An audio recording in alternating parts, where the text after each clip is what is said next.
Bapak ini kenapa marah-marah? Masalah ini sudah dibicarakan oleh seluruh karyawan dan perusahaan. Bapak ini di mana?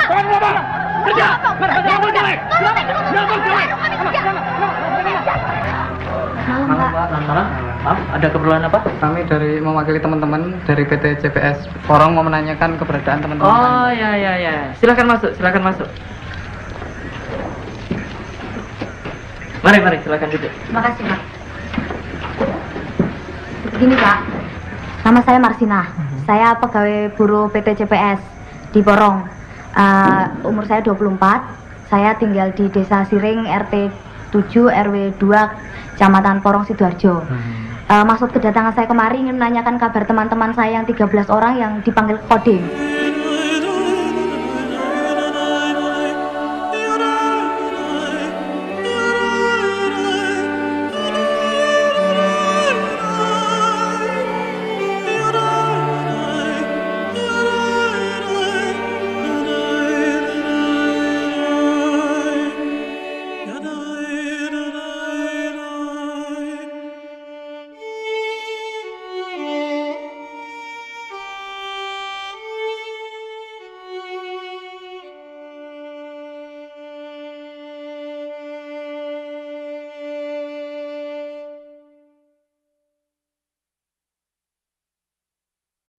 Sabtu 8 Mei 1993, mayat seorang perempuan ditemukan mengenaskan di sebuah gubuk di pematang sawah Desa Jagong, Nganjuk, Jawa Timur. Perempuan itu adalah seorang buruh pabrik bernama Marsina. Saat itu, usianya baru 24 tahun. Ketika ditemukan, mayat Marsina itu tergeletak dengan posisi melintang. Sekujur tubuhnya penuh luka bekas pukulan benda tumpul. Kedua pergelangannya lecet, tulang punggungnya hancur. Di sela-sela pahanya terdapat bercak-bercak darah. Jenazahnya kemudian dibawa ke Rumah Sakit Umum Daerah Nganjuk untuk divisum. Hasil visum et repertum menggambarkan kengerian luar biasa yang terjadi pada perempuan ini. Visum menunjukkan adanya luka robek tak teratur sepanjang 3 cm dalam tubuh Marsina. Luka itu menjalar mulai dari dinding kiri lubang kemaluan sampai dalam rongga perut. Di dalam tubuhnya ditemukan serpihan tulang dan tulang panggul bagian depan hancur. Selain itu, selaput darah Marsina robek. Kandung kencing dan usus bagian bawahnya memar. Rongga perutnya mengalami pendarahan kurang lebih 1 liter.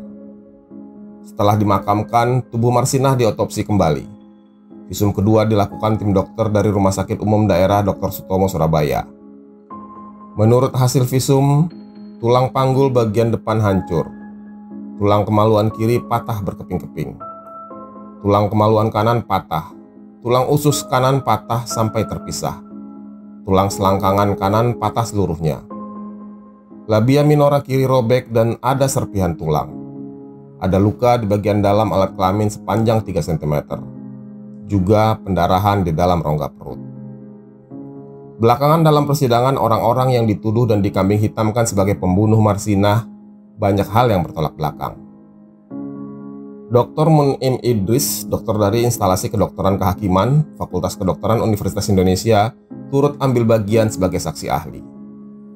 Dalam persidangan, dia memaparkan kejanggalan barang bukti, kesaksian, dan hasil visum. Menurutnya, visum pertama tak sesuai standar pemeriksaan jenazah karena hanya bersifat parsial. Dalam bukunya bertajuk Indonesia X-Files yang terbit pada tahun 2013, Idris mengungkapkan bahwa barang bukti proses peradilan berupa balok janggal. Ukuran balok yang digunakan menyodok bagian genital tubuh Marsinah tidak sesuai dengan besar luka pada korban, yakni 3 cm.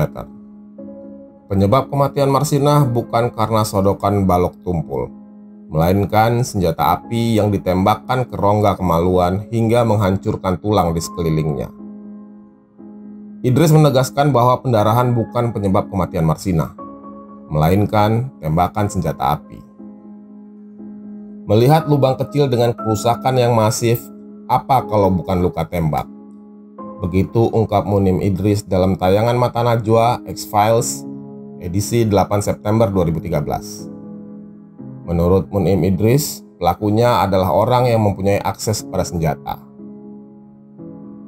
Atas dasar hasil pemeriksaan, maka terlihat bahwa pelaku yang melakukan kekerasan terhadap Marsinah hingga akhirnya meninggal bukanlah orang biasa, melainkan seseorang yang memiliki akses kepada senjata api di masa Orde Baru. Kecurigaan tertuju pada pihak militer yang pada masa Orde Baru sangat memiliki kuasa. Para aktivis terus menyuarakan tuntutan agar kasus pembunuhan Marsinah diselidiki dengan terang dan kecurigaan terhadap keterlibatan aparat militer diungkap.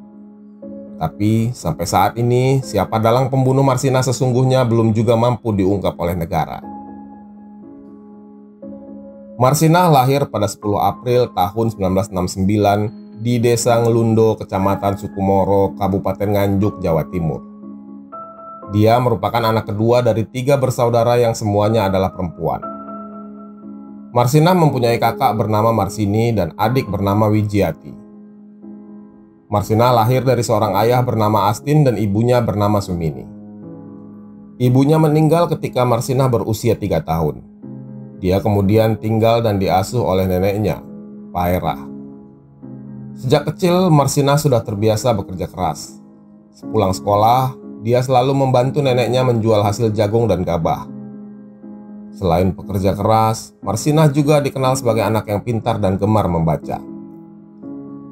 Setamat SD, Marsinah melanjutkan pendidikan ke SMP Negeri 5 Nganjuk. Setelah lulus, Marsinah kemudian mengenyam pendidikan lanjutan di SMA Muhammadiyah dengan bantuan biaya dari pamannya.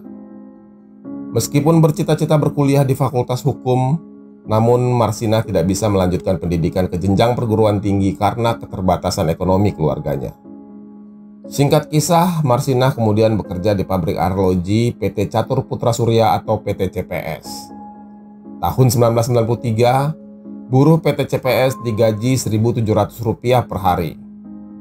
Padahal berdasarkan keputusan Menteri Nomor 50 Tahun 1992, diatur bahwa UMR Jawa Timur adalah Rp2.250 per hari.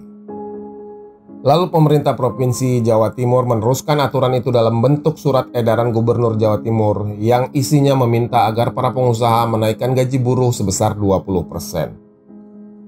Sebagian besar pengusaha menolak aturan tersebut, termasuk PT CPS tempat Marsinah bekerja. Pada tanggal 2 Mei 1993, Marsinah terlibat dalam rapat perencanaan unjuk rasa yang digelar di Tanggulangin, Sidoarjo. Negosiasi antara buruh dengan perusahaan PT CPS mengalami kebuntuan.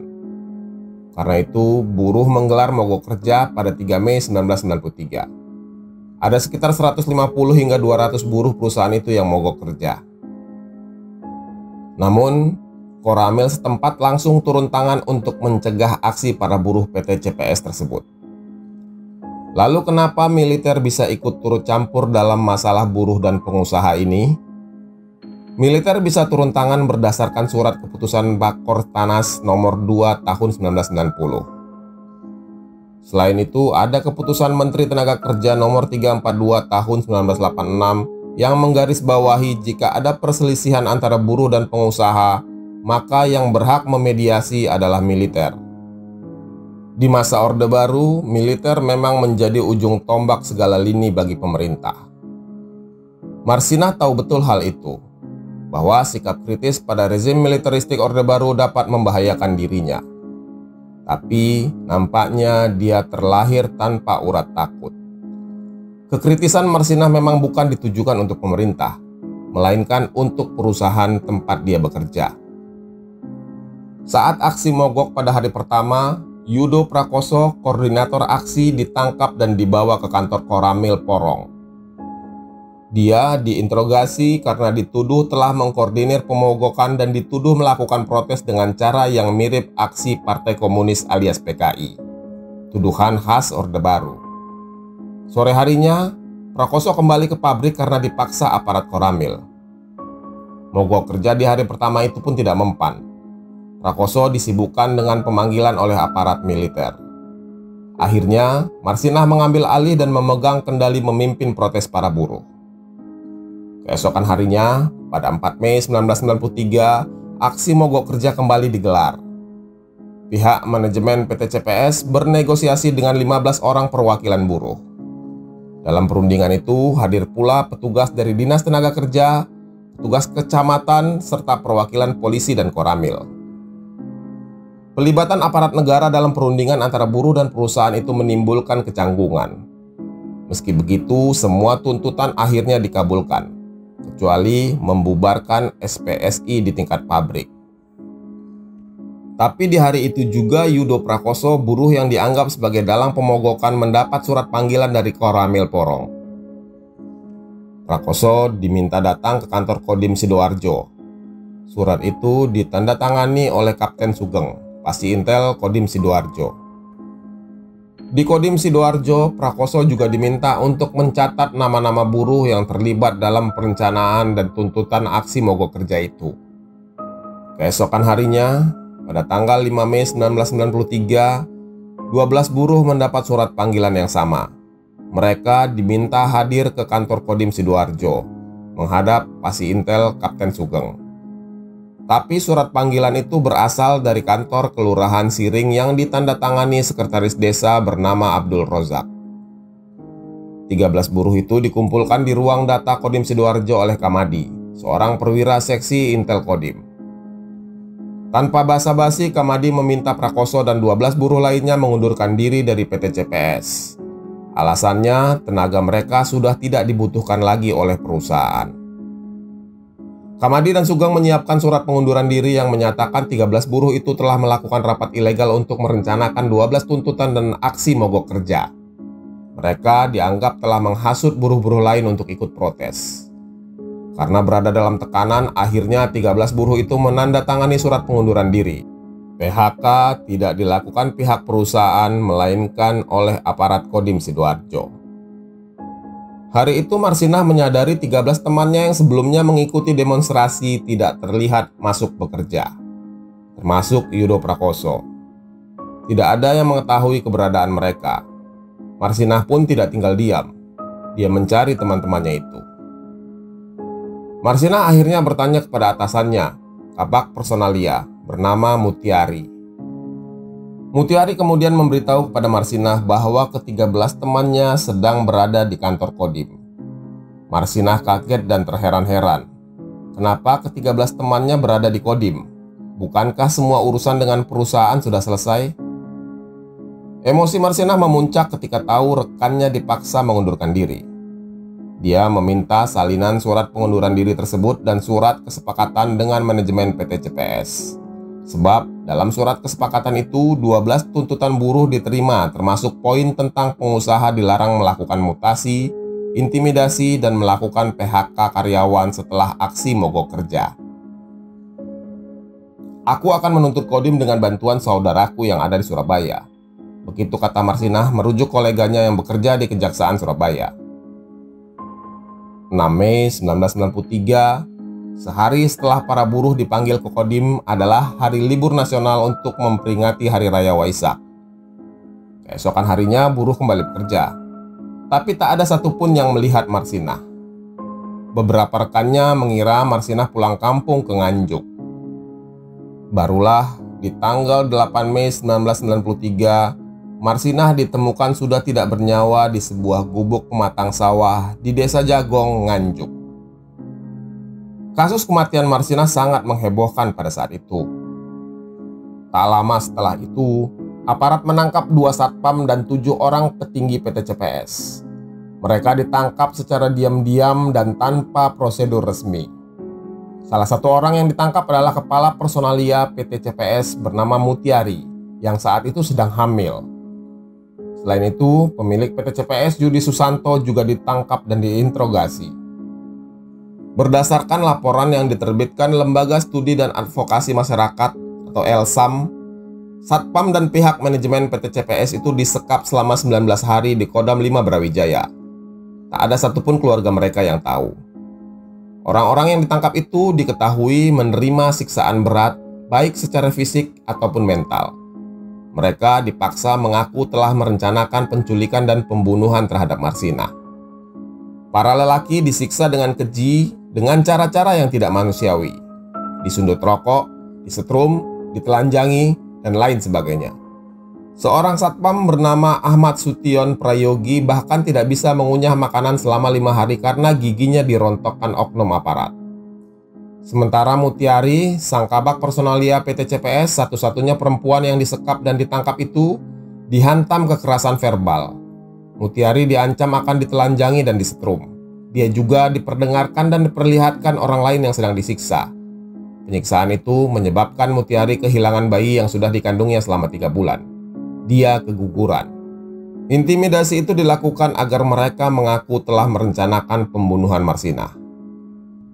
Orang-orang yang dituduh melakukan pembunuhan terhadap Marsinah ini kemudian diajukan ke pengadilan dengan skenario yang sudah disiapkan. Proses persidangan para tersangka yang penuh kejanggalan tidak membuat mereka terbebas dari dakwaan. Mereka diputus tetap bersalah dan divonis penjara.